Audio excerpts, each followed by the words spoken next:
إن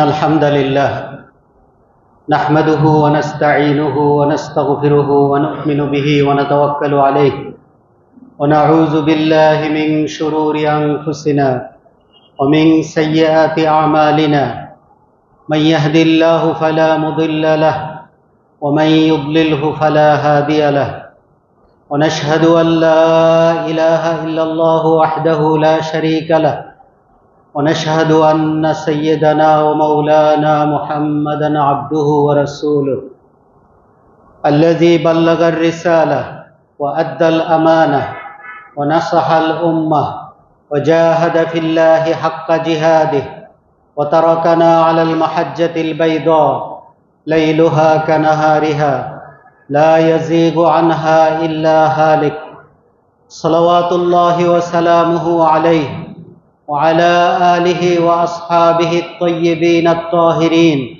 وعلى من دعا بدعوته وسار على نهجه وسلم تسليما كثيرا كثيرا أما بعد فقد قال الله تعالى في كلامه المجيد وفرقانه الحميد أعوذ بالله من الشيطان الرجيم بسم الله الرحمن الرحيم وما أرسلنا من قبلك من رسول إلا نوحي إليه أنه لا إله إلا أنا فاعبدون صدق الله العظيم সম্মানিত মুসল্লি ভাই ও বোনেরা, আমরা প্রথমে আল্লাহ সুবহানাহু ওয়া তাআলার দরবারে লাখো কোটি শুকরিয়া জ্ঞাপন করছি, যার অপার করুণায় সুস্থতার সাথে সলাতুল জুমুআ আদায়ের জন্য মসজিদে চলে আসার তৌফিক আমরা লাভ করেছি। সবাই কালিমাতুশ শুকর আদায় করি আলহামদুলিল্লাহ। আল্লাহ সুবহানাহু ওয়া তাআলা আমাদেরকে এবং এই বিশ্ব ব্রহ্মাণ্ডকে একাই সৃষ্টি করেছেন। সৃষ্টি জগতে এই সৃষ্টির কাজে তার কোনো শরীক নাই, আর সেই কারণে দাসত্ব পাওয়ার উপযুক্ত তিনি ছাড়া আর কেউ নাই, ইবাদত পাওয়ার উপযুক্ত তিনি ছাড়া আর কেউ নাই। আল্লাহ সুবহানাহু ওয়া তাআলা এই বিশ্ব ব্রহ্মাণ্ডকে পরিচালনা করতে গিয়ে এই কারণেই বারংবার যে বিষয়টার উপরে সবচাইতে বেশি গুরুত্ব দিয়েছেন সেটি হচ্ছে তার একত্ববাদ, তার তাওহীদ। আমরা আজকে এই তাওহীদের ব্যাপারে কিছু আলোচনা করার চেষ্টা করব ইনশাআল্লাহ। তাওহীদ কি? অতি সংক্ষেপে আমরা যদি বলি তাহলে তাওহীদ হচ্ছে মহান আল্লাহ সুবহানাহু ওয়া তাআলার জাত এবং সিফাতে কেবলমাত্র তাকেই এক এবং একক বলে গণ্য করা, এটাই হচ্ছে তাওহীদ। মহান আল্লাহ সুবহানাহু ওয়া তাআলার জাত এবং সিফাতে কেবল তাকেই এক এবং একক বলে গণ্য করা। তাওহীদের সকল প্রকার এর ভেতরে চলে আসবে। আল্লাহ সুবহানাহু ওয়া তাআলা কেন এই তাওহীদকে ঘিরে আমাদের গোটা কর্মকাণ্ডকে সাজিয়েছেন, কেন তাওহীদের এত গুরুত্ব, এই বিষয়ে আমরা সংক্ষেপে কিছু আলোকপাত করার চেষ্টা করব ইনশাআল্লাহ। কোরআন এবং সুন্নাহ ঘাটলে আমরা দেখতে পাই আদম আলাইহিস সালাম থেকে শুরু করে সর্বশেষ নবী এবং রাসূল মুহাম্মদুর রাসূলুল্লাহ সাল্লাল্লাহু আলাইহি ওয়াসাল্লাম পর্যন্ত যত নবী এবং রাসূল এসেছিলেন, যত নবী এবং রাসূল আল্লাহর পক্ষ থেকে পাঠানো হয়েছিল, তাদের সকলেরই দাওয়াতের মূল বিষয়বস্তু ছিল তাওহীদ। সকলেরই দাওয়াতের মূল বিষয়টা ছিল আল্লাহর একত্ববাদ। আর সেই কথা ঘোষণা করে আল্লাহ সুবহানাহু ওয়া তাআলা সূরা আল আম্বিয়ার 25 নম্বর আয়াতে অত্যন্ত স্পষ্ট করে বলছেন, ওয়ামা আরসালনা মিন ক্বাবলিকা মির রাসূলিন। আল্লাহ রাসূল মুহাম্মদ সাল্লাল্লাহু আলাইহি ওয়াসাল্লামকে সম্বোধন করে তিনি বলছেন, ওমা আরসালনা মিন ক্বাবলিকা মির রাসূল, আপনার আগে কোনো রাসূল আমি প্রেরণ করি নাই, অর্থাৎ আপনাকেও প্রেরণ করি নাই, আপনার আগেও কোনো নবী বা রাসূলকে আমি প্রেরণ করি নাই, ইল্লা নূহি ইলাইহি, যাকেই আমি প্রেরণ করেছি তার কাছে আমি এইটাই প্রত্যাদেশ দিয়েছিলাম, আন্নাহু লা ইলাহা ইল্লা আনা ফাবুদনি, যে আমি ছাড়া আর কোনো ইলাহ নাই, অতএব তোমরা আমারই দাসত্ব করো, আমারই ইবাদত করো। তাহলে সকল নবী রাসূলদের প্রতি আল্লাহর একটাই নির্দেশনা ছিল, তারা যেন আল্লাহর একত্ববাদ প্রচার করেন, আল্লাহর একত্ববাদে বিশ্বাসী হন এবং এই একত্ববাদের দাওয়াতকে তারা যেন প্রচার করেন। একত্ববাদের দাবি হচ্ছে ইবাদতকে কেবলমাত্র আল্লাহর জন্য খাস করা, অন্য কাউকে তাতে শরীক না করা।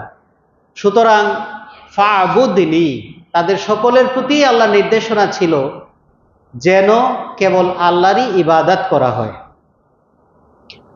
সম্মানিত ভাই ও বোনেরা, আমরা দেখতে পাই প্রথম মানব আদম আলাইহিস সালামকে আল্লাহ সুবহানাহু ওয়া তাআলা যখন সৃষ্টি করলেন, তখন থেকেই মানবতার যাত্রা শুরু, মানুষের যাত্রা শুরু। মানুষদের একটা পরিচয় তিনি আদমকে সৃষ্টির উদ্দেশ্য বলতে গিয়ে ফেরেশতাদের সামনে জানিয়ে দিলেন এভাবে, ইন্নী জাইলুন ফিল আরদি খলিফা, আমি পৃথিবীতে প্রতিনিধি প্রেরণ করতে যাচ্ছি। অর্থাৎ আদমের পরিচয় হচ্ছে যে আদম হলো আমার প্রতিনিধি। আমরা যারা আদমের সন্তান, আমরাও কিন্তু সবাই বাই ডিফল্ট খলিফাতুল্লাহ, আল্লাহর প্রতিনিধি। যেহেতু আমাদের বাবাকে সৃষ্টি করা হয়েছিল এই উদ্দেশ্যে, সো আমরা যারা তার সন্তান তারা সবাই হচ্ছি একই উদ্দেশ্যে প্রেরিত। উদ্দেশ্য কি? আমরা যেন আল্লাহর খেলাফত করি, আমরা যেন আল্লাহর প্রতিনিধিত্ব করি। তো প্রতিনিধির কাজ কি? ইন জেনারেল প্রতিনিধির কাজ হচ্ছে যার প্রতিনিধিত্ব করবে তার কথা মতো চলা। আপনি যদি বাংলাদেশের প্রতিনিধি হয়ে অন্য কোনো দেশে প্রেরিত হন, নিশ্চয়ই সেই দেশে গিয়ে আপনি দেশের বিরুদ্ধে কোনো কর্মকাণ্ড করবেন না, এটাই স্বাভাবিক, কারণ আপনি দেশের প্রতিনিধি। আপনি যদি কোনো জেলার প্রতিনিধি হয়ে অন্য জেলায় যান, নিশ্চয়ই আপনি এই জেলার বিপক্ষে কোনো অবস্থান গ্রহণ করবেন না, এটাই স্বাভাবিক। আল্লাহ সুবহানাহু ওয়া তাআলা এই পৃথিবীতে যেহেতু আমাদেরকে তার প্রতিনিধি করে পাঠিয়েছেন, সুতরাং তিনি যেভাবে চাইবেন সেভাবেই আমরা এখানে থাকব, চলব, এটাই হলো স্বাভাবিক। যদি তার কথা মতো থাকতে হয়, চলতে হয়, তাহলে তার কমান্ড বোঝার দরকার আছে। তিনি কি বলেন, তিনি কি চান, সেটা আমাকে বুঝতে হবে। না বুঝলে আন্দাজের উপর আমি কিন্তু তার প্রতিনিধিত্ব করতে পারবো না, এটাই হচ্ছে স্বাভাবিক। আর এই কারণেই যিনি ছিলেন প্রথম মানব, তিনি ছিলেন প্রথম নবী। অনেকের মনে প্রশ্ন জাগতে পারে যে প্রথম মানব তো আমাদের মতো অর্ডিনারি ম্যান হইলেও চলতো, নবী না হয়ে একজন সাধারণ মানুষ হলেও তো চলতো। কিন্তু আসলে প্রথম জনের নবী হওয়াটা ছিল খুব জরুরি, কারণ তিনি যদি আল্লাহর কমান্ড ঠিকমতো না বুঝেন তাহলে আল্লাহর প্রতিনিধিত্ব ঠিকমতো করতে পারবেন না। আল্লাহ আরো একটা উদ্দেশ্যে আমাদেরকে সৃষ্টি করেছেন, যে উদ্দেশ্যটা কুরআনুল কারীমের সূরা আয-যারিয়াতে স্পষ্ট করে বলা হয়েছে, সেটা হলো ওয়ামা খালাকতুল জিন্না ওয়াল ইনসা ইল্লা লিয়াবুদুন, আমি জিন এবং মানুষকে আর কোনো উদ্দেশ্যে বানাইনি। উদ্দেশ্য শুধু একটা, যে তারা আমার দাসত্ব করবে, আমার ইবাদত করবে। ইবাদতের সবচাইতে একুরেট বাংলা আমরা যদি বলি তাহলে সেটা হচ্ছে দাসত্ব। আব্দ হলো দাস, মাবুদ হলো মনিব, আর ইবাদা হচ্ছে দাসত্ব, স্লেভারি। আল্লাহ আমাদেরকে বানিয়েছেন তার স্লেভারি করার জন্য। সুতরাং আমাদের পরিচয় হলো আমরা স্লেভ, আর তিনি হচ্ছেন আমাদের মাস্টার, তিনি আমাদের প্রভু। প্রভুর কাজ হচ্ছে টাইম টু টাইম অর্ডার করা, সো তিনি অর্ডার করবেন। আর স্লেভের কাজ হচ্ছে মাস্টার বা মনিবের অর্ডার ফলো করা। সুতরাং তিনি যখন যা করতে বলবেন তা করব, এটাই হচ্ছে স্বাভাবিক। এইটা করতে গিয়ে আমরা যেন খিলাফতের প্রতিনিধিত্ব করি, এটা করতে গিয়ে আমরা যেন তার কথার বিরুদ্ধাচরণ না করি, তার চাওয়ার এগেইনস্টে আমরা যেন চলে না যাই। সেই জন্যই আমাদেরকে খলিফা বলে সাব্যস্ত করা হয়েছে, আমরা তার প্রতিনিধি। তিনি যখন যেখানে যা চান সেটাই আমরা যেন কায়েম করি, সেটাই আমরা যেন প্রতিষ্ঠা করি। সম্মানিত ভাই ও বোনেরা, তাহলে আল্লাহ যে ইবাদতের জন্য পাঠালেন, সেই ইবাদত যদি করতে হয় আল্লাহর কমান্ডগুলো বুঝতে হবে। আপনি আপনার চাকরকে, সে যদিও আপনার স্লেভ নয়, দাস নয়, সে হচ্ছে অর্থের বিনিময়ে আপনাকে সেবা দেয় মাত্র। ধরে নিলাম সে আপনার স্লেভ, সে আপনার দাস। সে যদি আপনার কথার বিরুদ্ধাচরণ করে, একটা বললে আরেকটা করে, আপনি যেমন রাগ হয়ে যান, আপনি যেমন বিরক্ত হন, আপনি যেমন তার চাকরিটা টেকান না, ঠিক একইভাবে আল্লাহ সুবহানাহু ওয়া তাআলা আমাদেরকে যা করতে বলেন, আমরা যদি সেটা না করে অন্যটা করি, তিনি রাগ হবেন, গুসা হবেন, অসন্তুষ্ট হবেন, এটা খুবই স্বাভাবিক। সুতরাং তার কমান্ড আমাদেরকে বোঝার যোগ্যতাটা তিনি দিয়ে শুরু করলেন। যদি এই যোগ্যতাটা তিনি না দিতেন, আমরা কিন্তু একটা সুযোগ পেয়ে যেতাম যে জনাব আপনি কি বলেছেন আমি বুঝি নাই, যার কারণে আমি ঠিক মতো করতে পারি নাই। এই জন্যই প্রথম মানবটা, যিনি প্রথম আমাদের মধ্যে, যিনি প্রথম, তাকে এমন একজন ব্যক্তি হিসেবে প্রেরণ করা হয়েছে যে ব্যক্তিটা আল্লাহর কমান্ড বুঝে, আল্লাহর কথা বুঝেন। যারা আল্লাহর কথা বুঝে মানুষদের ভেতর থেকে, তাদেরকেই বলা হয় নবী, তাদেরকেই বলা হয় নবী বা প্রফেট। রাসূল সাল্লাল্লাহু আলাইহি ওয়াসাল্লাম কখনো কখনো কোনো মজলিসে বসা থাকতেন, ওই মজলিসে হয়তো 10 জন, 15 জন, 20 জন সাহাবীও বসা থাকতো, রাসূলও থাকতেন। এরই মধ্যে হঠাৎ জিবরাইল আলাইহিস সালাম অবতীর্ণ হতেন কোরআনের কিছু আয়াত নিয়ে। রাসূলুল্লাহ সাল্লাল্লাহু আলাইহি ওয়াসাল্লামকে, রাসূলুল্লাহ সাল্লাল্লাহু আলাইহি ওয়াসাল্লাম হযরত জিবরাইল আলাইহিস সালামকে রিসিভ করতেন, তাকে রিসিভ করে তার কাছ থেকে কথা শুনতেন। কোরআনের যে বাণীগুলো তিনি নিয়ে এসেছেন সেগুলো তার কাছ থেকে শুনে রাখতেন, তারপরে তাকে আবার বিদায় জানাতেন। জিবরাইল আলাইহিস সালাম চলে যাওয়ার পর রাসূলুল্লাহ সাল্লাল্লাহু আলাইহি ওয়াসাল্লাম সাহাবীদেরকে বলতেন, এইমাত্র জিবরাইল এসেছিলেন, তিনি এই এই আয়াতগুলো বলে গেছেন। আপনি একটু খেয়াল করুন তো, যেই মজলিসে জিবরাইল এসেছিল, রাসূল যেখানে তার কাছ থেকে আয়াতগুলো রিসিভ করলেন, ওই মজলিসে আরো যারা উপস্থিত ছিলেন তারা কিন্তু কেউ কিছু দেখেননি, কিছু শুনেননি। মজার ব্যাপার না? এখানেই হচ্ছে পার্থক্য একজন অর্ডিনারি ম্যান আর একজন নবীর মধ্যে। যিনি নবী তিনি ওহীকে রিসিভ করতে পারেন, আর যিনি নবী নন, তিনি যত পণ্ডিত ব্যক্তিই হন, তিনি ওহীকে রিসিভ করতে পারেন না, তিনি জিবরাইলকে রিসিভ করতে পারেন না। এই যে ওহী রিসিভ করার যোগ্যতাটা, এই যোগ্যতাটাকেই আরবিতে আমরা বলি নবুওয়াত, আর ইংরেজিতে আমরা বলি প্রফেটহুড। এই যে প্রফেটহুড, এটা যাদেরকে দেওয়া হয় তারাই হলেন প্রফেট। নবুওয়াত এটা যাদেরকে দেয়া হয় তারাই হলেন নবী। আল্লাহ সুবহানাহু ওয়া তাআলা যদি আদম আলাইহিস সালামকে এই যোগ্যতাটা না দিতেন, তাহলে আল্লাহ সুবহানাহু ওয়া তাআলা কখন তাকে কি বলছেন, কি করতে বলছেন অথবা কি না করতে বলছেন, কি করার আদেশ করছেন কিংবা কি করার নিষেধ করছেন, সেটা কিন্তু তিনি বুঝতেই পারতেন না। ফলে তার পক্ষে আল্লাহর স্লেভারি করা তথা আল্লাহর কথা মতো চলা সম্ভব হতো না। আমরা অনেক সময় ক্লাসে ছাত্রদেরকে যদি জিজ্ঞেস করি যে বলতো আদম আলাইহিস সালামকে, যিনি প্রথম মানব, তাকে কেন নবী করে পাঠানো হয়েছিল? তিনি কি আমাদের মতো অর্ডিনারি ম্যান হইলে চলতো না? তখন অধিকাংশ ছাত্ররা ফার্স্টে যে উত্তরটা দেয় সেটা হচ্ছে মানুষদেরকে যেন আল্লাহর পথে তিনি দাওয়াত দিতে পারেন। তা আমি তখন বলি যে মানুষদেরকে দাওয়াত দেওয়া তো পরে আসবে, আর তো কেউ সৃষ্টিই হয়নি, এখনো পর্যন্ত আদম একা। ইভেন হাওয়া আলাইহিস সালাম, যিনি তার জুরি, যিনি তার জোড়া, তাকে পর্যন্ত যখন সৃষ্টি করা হয়নি তখনও কিন্তু তিনি নবী। তাহলে কারণটা কি? দাওয়াতের প্রশ্ন আসবে যখন আরো মানুষজন আসবে, এখনো তো আর কাউকে সৃষ্টি করা হয়নি, তিনি একাই আছেন। এমন অবস্থায় কেন তাকে নবী হিসেবে ঘোষণা দেয়া হলো? এর কারণ হচ্ছে মূলত এইটা যেটা আমরা বললাম, আদম আলাইহিস সালাম দাওয়াত দিবেন পরে, আগে তো নিজেকে আল্লাহর কথা মতো তার চলা লাগবে, নিজেকে আল্লাহর দাস হিসেবে তার প্রমাণ করতে হবে।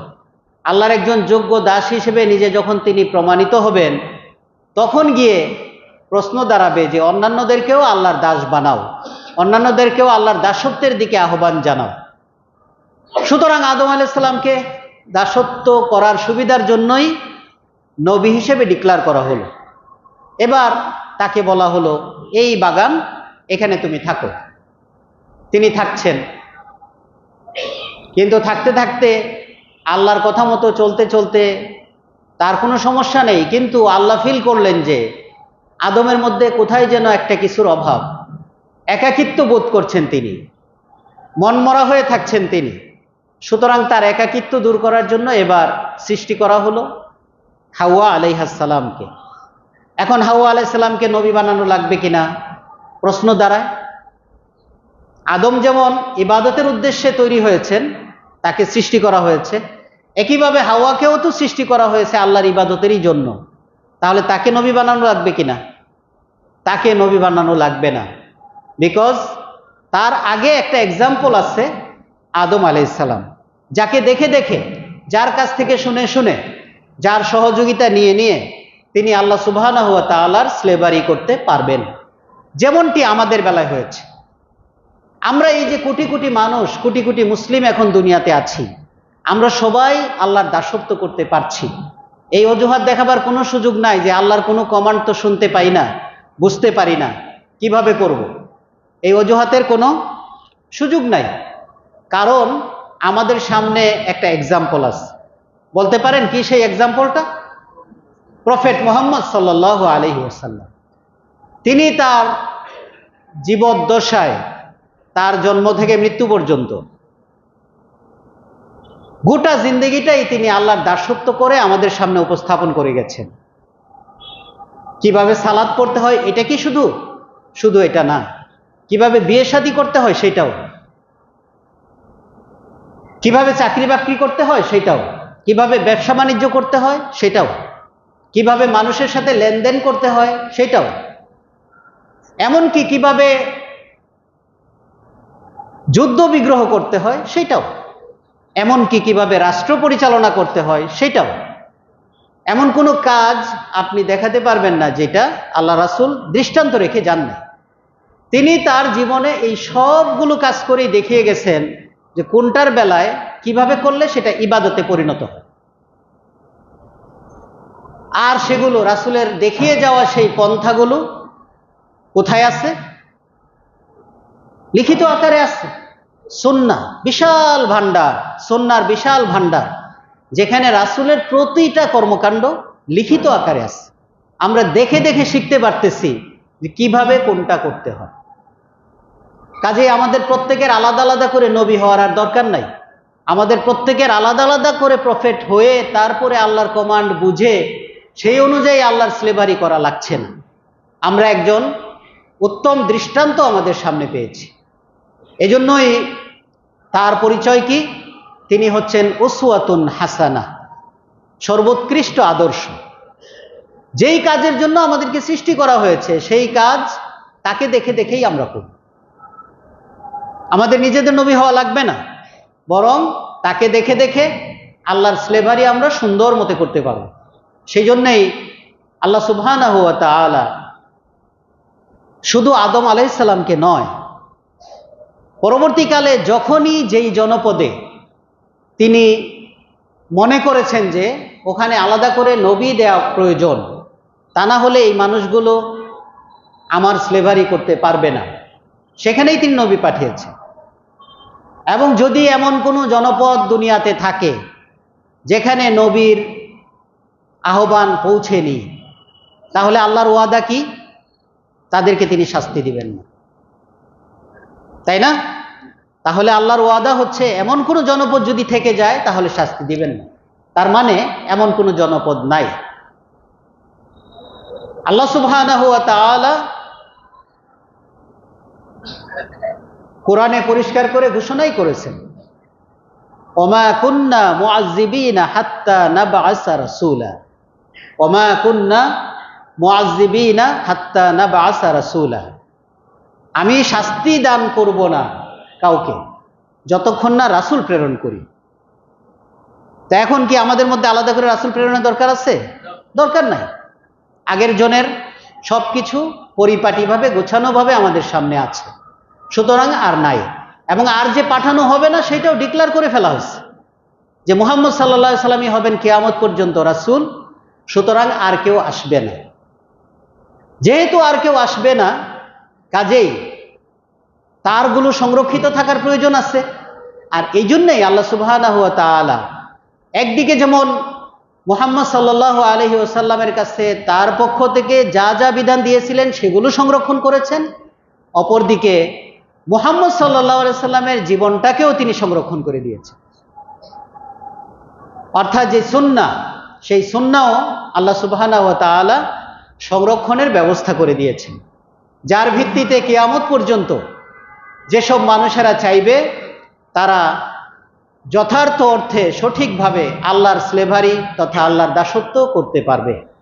আল্লাহ সুবহানাহু ওয়া তাআলার কাছে আমরা তৌফিক কামনা করছি, তিনি যেন আমাদেরকে আল্লাহর স্লেভারি যথাযথভাবে করার তৌফিক দান করেন। সম্মানিত ভাই ও বোনেরা,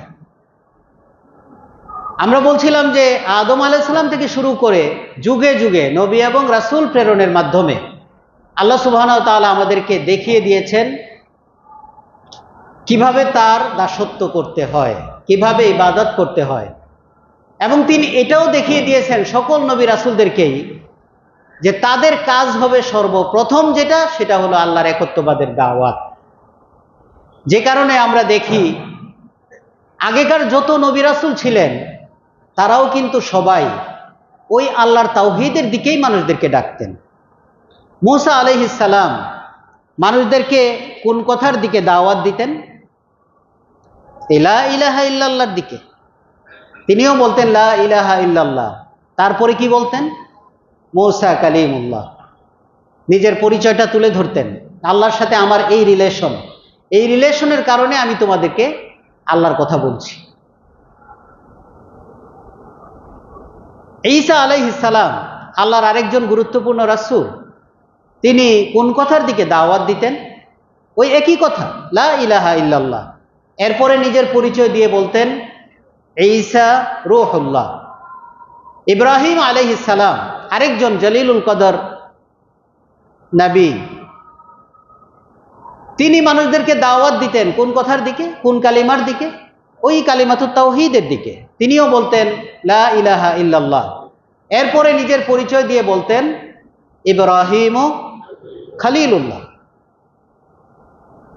তাহলে মূসা আলাইহিস রাসূলুল্লাহ সাল্লাল্লাহু আলাইহি ওয়াসাল্লামের বেলায় আমরা কি দেখি?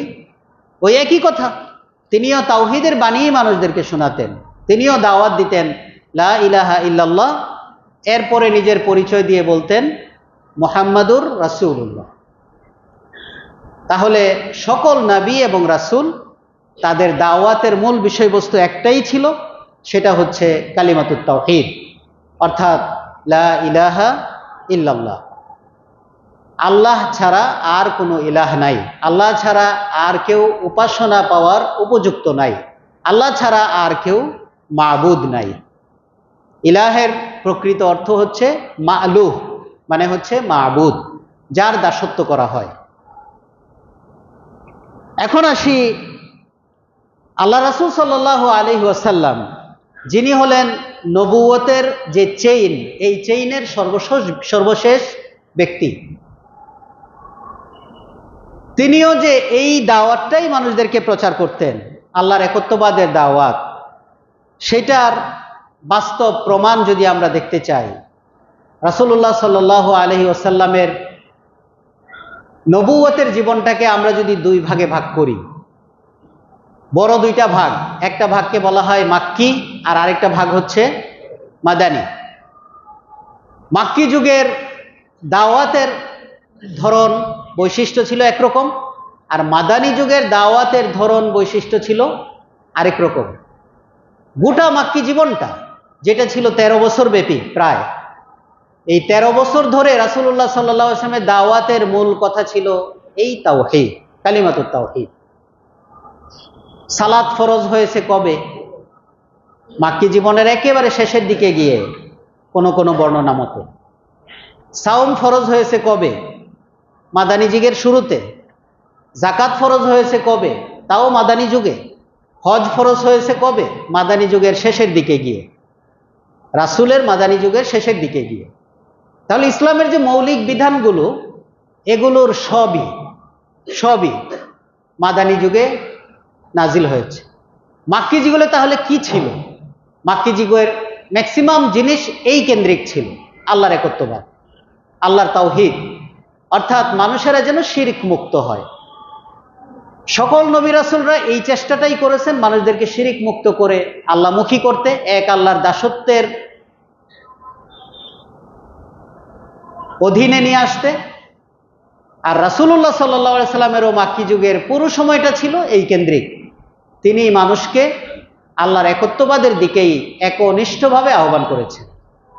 সুতরাং এই তাওহীদ বা আল্লাহর একত্ববাদ, এটাই হচ্ছে সকল নবী রাসূলদের দাওয়াতের মূল ব্যাপার।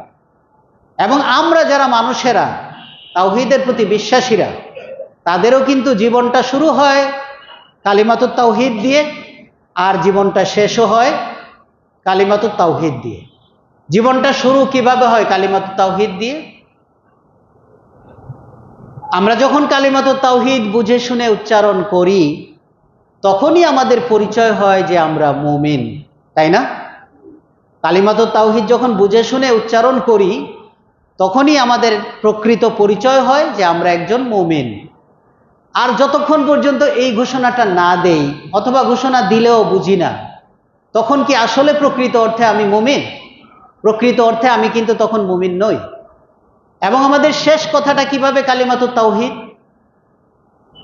আমরা সকলেই তো এটা আশা করি আল্লাহর কাছে, যে আমাদের জন্য আখের কালিমাটা হয় লা ইলাহা ইল্লাল্লাহ।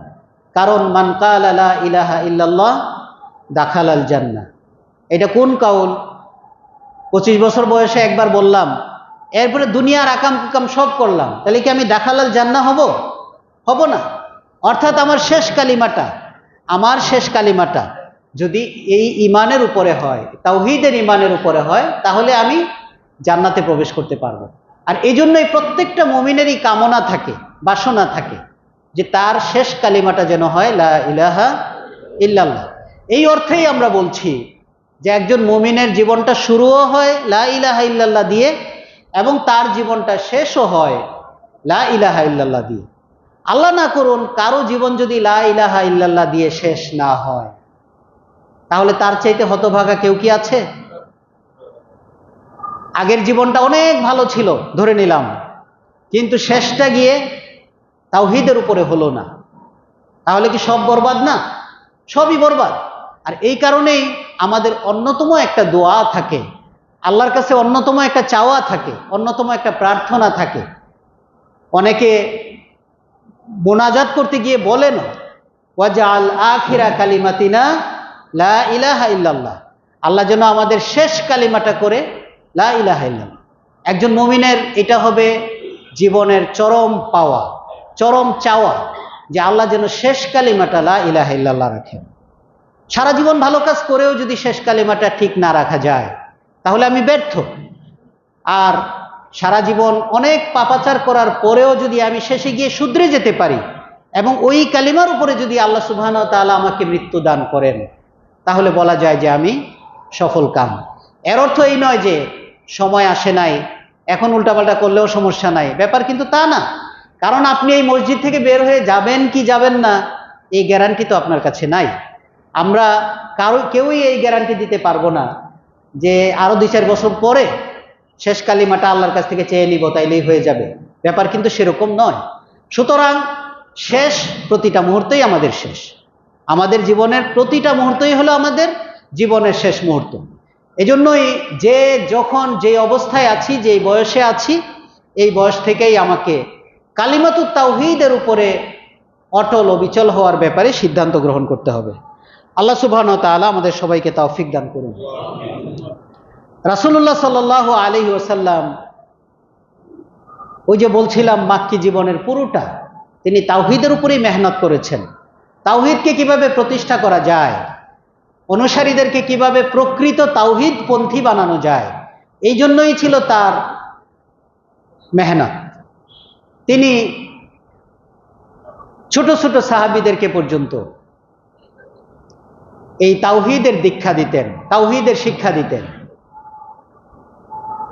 আব্দুল্লাহ ইবনে আব্বাস রাসূলের চাচাতো ভাই, বয়সে রাসূলের চেয়ে অনেক ছোট, বাচ্চা সাহাবী, বালক সাহাবী।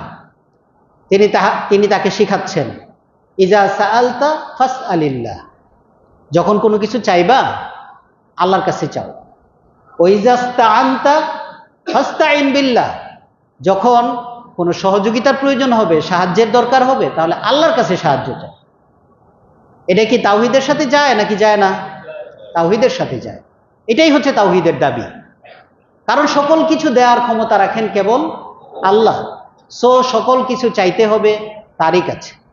এবং আপনারা তো জানেন, অন্য এক হাদিসে আল্লাহ রাসূল সাল্লাল্লাহু আলাইহি ওয়াসাল্লাম এটা পর্যন্ত বলেছেন যে তোমার জুতার ফিতাটা ছিঁড়ে গেছে, এই যে একটা সাধারণ প্রয়োজন, জুতার ফিতা কি আল্লাহ আসমান থেকে নাজিল করবেন? তা কিন্তু করবেন না, করার কথা না। কিন্তু বলা হচ্ছে তোমার জুতার ফিতাটা ছিঁড়ে গেছে, সামান্য একটা ব্যাপারে তুমি মুখাপেক্ষী হয়েছো কারো, চাইবা কার কাছে? আল্লাহর কাছে। সুতরাং রাসূলের শিক্ষা ছিল সকল ক্ষেত্রে এই তাওহীদের প্রতি শিক্ষা। একজন সাহাবীকে তিনি পাঠাচ্ছেন দাওয়াতি কাজে, মুআজ ইবনে জাবাল, আপনারা নাম শুনেছেন, মুআজ ইবনে জাবাল রাদিয়াল্লাহু আনহু, পাঠাচ্ছেন তাকে ইয়ামানে, সৌদি আরবের পার্শ্ববর্তী একটা দেশ ইয়ামেন। ইয়ামানে দাওয়াতি কাজের জন্য পাঠাচ্ছেন মুআজ ইবনে জাবালকে। রাসূল বললেন, ওখানে তো যাচ্ছ, ওখানে গিয়ে সর্বপ্রথম আউয়ালু মা তাদউহুম ইলাইহি, সর্বপ্রথম যেই দিকে তাদেরকে তুমি আহ্বান করবা সেটা হচ্ছে শাহাদাতু আল্লা ইলাহা ইল্লাল্লাহ। এই কথার সাক্ষ্য তারা যেন দেয় যে আল্লাহ ছাড়া আর কোনো ইলাহ নাই। শুধু মুআজ ইবনে জাবালই নন, এরকম আরো যত সাহাবী বিভিন্ন এলাকায় রাসূলের পক্ষ থেকে প্রেরিত হয়েছিলেন, তাদের সকলের প্রতি রাসূলের নির্দেশনাটা ছিল এরকম যে সর্বপ্রথম যে বিষয়টার প্রতি তোমরা দৃষ্টি আকর্ষণ করবে, মানুষদেরকে ডাকবে, সেটা হচ্ছে আল্লাহর একত্ববাদ। আল্লাহ ছাড়া আর কোনো মাবুদ নাই, আল্লাহর সাথে কেউ শরীক নাই। তাহলে তাওহীদই হচ্ছে নবী রাসূলদের সকলের দাওয়াতের মূল ভীষণ, এবং নবী রাসূলদের আমরা যারা অনুসারী তাদেরও জীবনের শুরু শেষ এবং জীবনব্যাপী আমাদের প্রধান যেটা বিষয় সেটা হচ্ছে তাওহীদ। আল্লাহ সুবহানাহু ওয়া তাআলার কাছে আমরা কামনা করছি তিনি যেন আমাদেরকে এই তাওহীদের উপরে অটল অবিচল থাকার তৌফিক দান করেন। সম্মানিত ভাই ও বোনেরা, তাওহীদের এত গুরুত্ব কেন? এইটাই যেন সব, এটা ছাড়া আর যেন কিছু লাগেই না, এরকমই হয়ে গেল না ব্যাপারটা? বিশেষ করে একটু আগে আমরা যে হাদিসটা বললাম, মান কালা লা ইলাহা ইল্লাল্লাহ দাখালাল জান্নাহ, ওখানে কোনো নামাজের কথা নাই, ওখানে কোনো রোজার কথা নাই, জাকাতের কথা নাই, হজের কথা নাই, এমনকি জিহাদের কথা নাই, এমনকি অন্যান্য যত সামাজিক কর্মকাণ্ড সেগুলির কথাও নাই। খালি বলা হইল মান কালা লা ইলাহা ইল্লাল্লাহ দাখালাল জান্নাহ।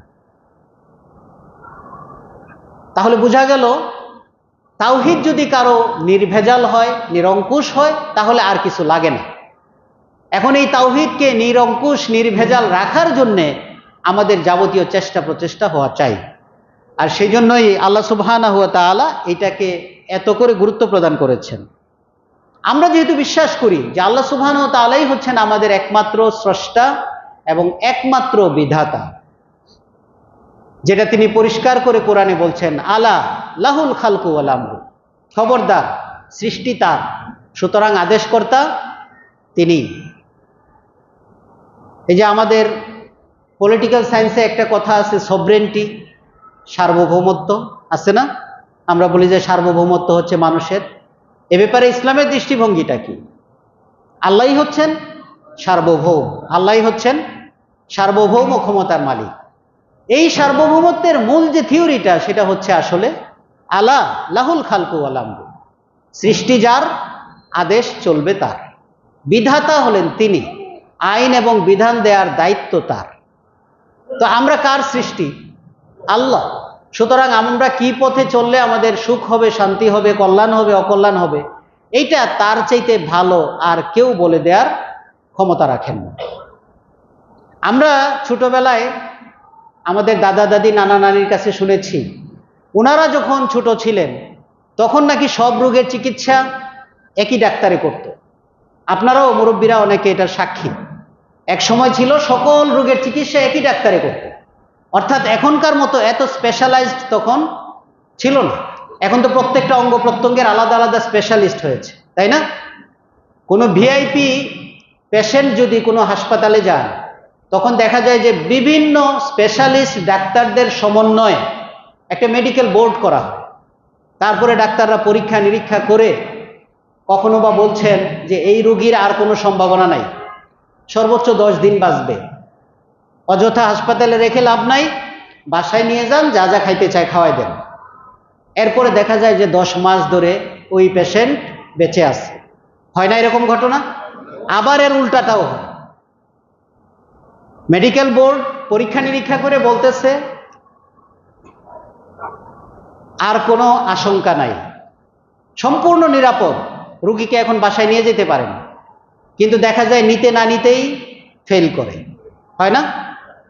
তার মানে দুনিয়াতে আমরা যারা যেই ফিল্ডে স্পেশালিস্ট, আমাদের স্পেশালিটির একটা সীমাবদ্ধতা আছে। একটা জায়গায় আমরা গিয়ে ফেল করি, ফেল করতে বাধ্য হতে পারি। এইখানে একমাত্র একজন সত্তাই আছেন যিনি ফেল করেন না কখনো, আর তিনি হচ্ছেন আল্লাহ সুবহানাহু ওয়া তাআলা। দেখুন, আমরা সবাই যখন যার যার মায়ের পেটে ছিলাম, প্রত্যেকেই ওই সময়ে তিনি ঠিক করেছেন কত বছর বয়সে, কোন সালে, কোন মাসে, কোন তারিখে, কয়টার সময়, কোথায়, কিভাবে আমার মৃত্যু হবে, এবং অবিকল সেটাই হয়, সেটাই হবে। এর মধ্যে সামান্যতম হেরফের হয় না এবং হবেও না। তাহলে কি তার চাইতে আমরা কেউ বড় স্পেশালিস্ট হয়ে গেলাম? ইম্পসিবল, হতেই পারে না। এই জন্যেই সার্বভৌম ক্ষমতা হলো তার, বিধাতা হলেন তিনি, তার ছাড়া আর কারো বিধান দিয়ে কখনো কল্যাণ হতে পারে না। আল্লাহ সুবহানাহু ওয়া তাআলা যেহেতু একমাত্র স্রষ্টা, একমাত্র বিধাতা, এই কারণেই তার একত্ববাদটা এত ইম্পর্টেন্স। এমন যদি হয়তো সৃষ্টির কিছু তিনি করেন আর কিছু আরেকজনে করে, বিধানের কিছু তিনি দিতে পারেন আর কিছু অন্য কেউ দিতে হয়, তাহলে এই তাওহীদ এত গুরুত্বপূর্ণ হতো না।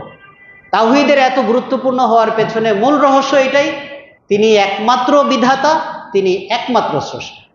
সুতরাং তার এই সৃষ্টি কিভাবে চললে কল্যাণ হবে আর কিভাবে চললে অকল্যাণ হবে, সেটা একমাত্র তিনিই বলে দিতে পারেন। সম্মানিত ভাই ও বোনেরা, আল্লাহ সুবহানাহু ওয়া তাআলা আমাদেরকে সৃষ্টি করেছেন কি জন্য? আমরা আলোচনার শুরুতে বলেছিলাম, ওমা খালাকতুল জিন্না ওয়াল ইনসা ইল্লা লিয়াবুদুন, আমি জিন এবং মানুষকে আর কোনো উদ্দেশ্যে বানাইনি, বানিয়েছি শুধু আমার দাসত্ব করার জন্য, আমার স্লেভারি করার জন্য। এখন আল্লাহর স্লেভারি যখন আমি করব, আল্লাহর স্লেভারি আমি যখন করব, সেইটা আল্লাহর কাছে গ্রহণযোগ্য হওয়া লাগবে না? যদি গ্রহণযোগ্য না হয়, তাহলে আমি করলাম ঠিকই, কাজ তো হলো না, তাই না? একমাত্র এটার জন্যই আমাকে বানাইছে, তাহলে কিভাবে করলে এটা গ্রহণযোগ্য হবে সেটা কি আমার মেনটেন করা লাগবে না? সেইটাও চিন্তা ভাবনা করে আমাকে কাজটা করতে হবে না? গ্রহণযোগ্যই হলো না, তাহলে তো কোনো লাভই হলো না। এই যে গ্রহণযোগ্যতার ব্যাপারটা, ইবাদত কিভাবে গ্রহণযোগ্য হবে কিংবা হবে না, সেইটার সুস্পষ্ট ঘোষণাটাই হচ্ছে কালিমাতুত তাওহীদ, তাওহীদের কালিমা। এখানেই বলে দেওয়া আছে ইবাদত কিভাবে গ্রহণযোগ্য হবে। কি বলা আছে?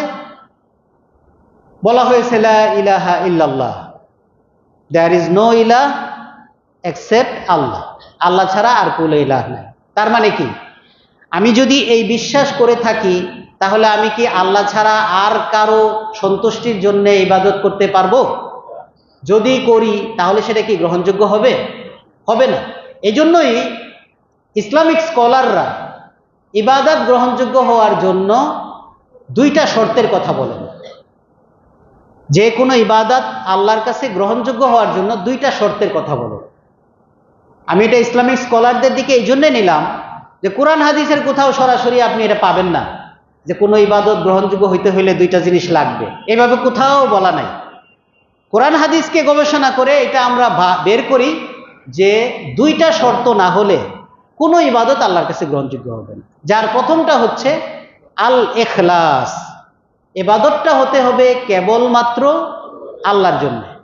আল্লাহ ছাড়া আর কারো ন্যূনতম কোনো সন্তুষ্টি যদি উদ্দেশ্য হয়ে দাঁড়ায়, তাহলে সেই ইবাদত আল্লাহর কাছে গ্রহণযোগ্য হবে না। আর এই কথাটার ঘোষণাই হচ্ছে লা ইলাহা ইল্লাল্লাহ।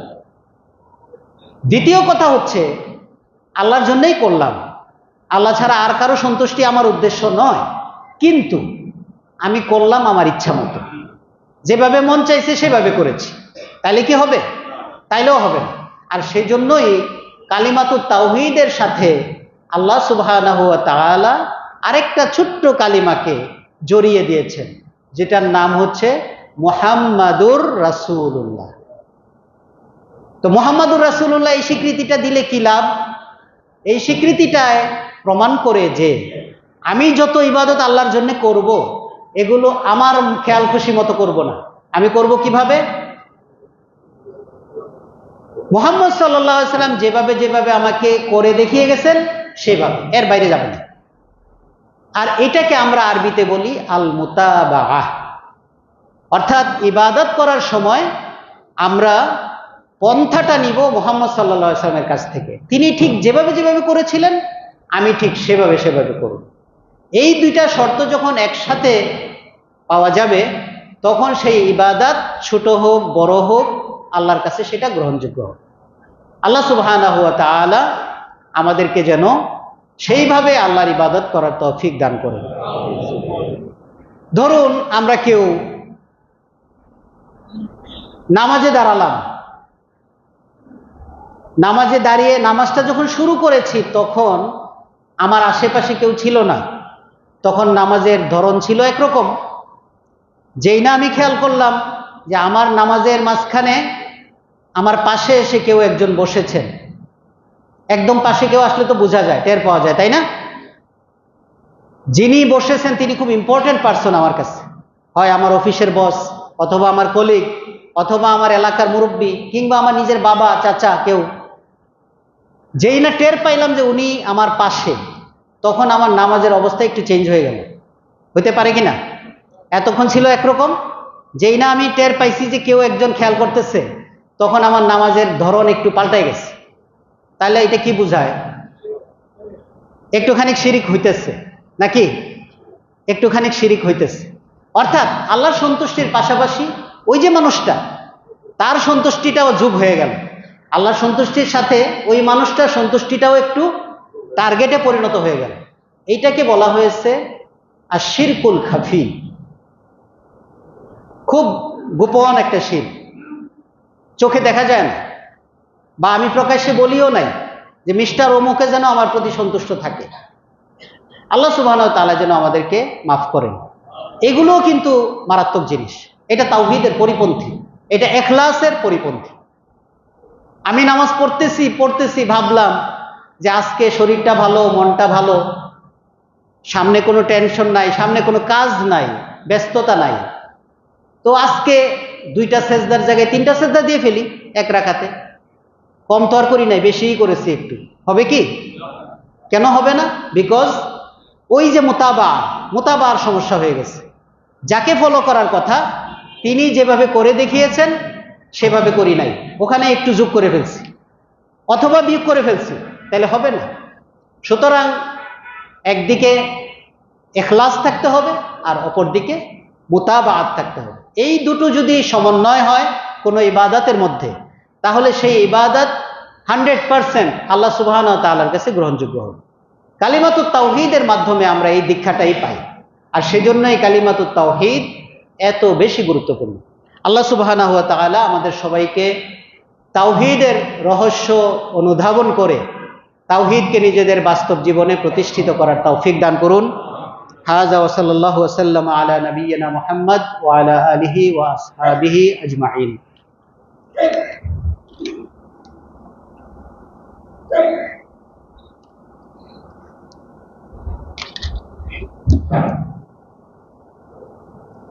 আলহামদুলিল্লাহি রাব্বিল আলামিন ওয়া লা উদওয়ানা ইল্লা আলাজ জালিমিন ওয়াসসালাতু ওয়াসসালামু আলাল মাবউসি রাহমাতাল লিল আলামিন ওয়া আলা আলিহি ওয়া আসহাবিহি আত-তাইয়্যিবিন আত-তাহিরিন ওয়া আলা মান দাআ বিদাওয়াতিহি ওয়া সারা আলা নাহজিহি ওয়া সাল্লামা তাসলিমান কাসীরান কাসীরা।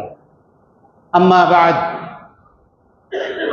ফাউসিকুম ওয়া নাফসি বিতাকওয়াল্লাহি আযজা ওয়া জাল্লা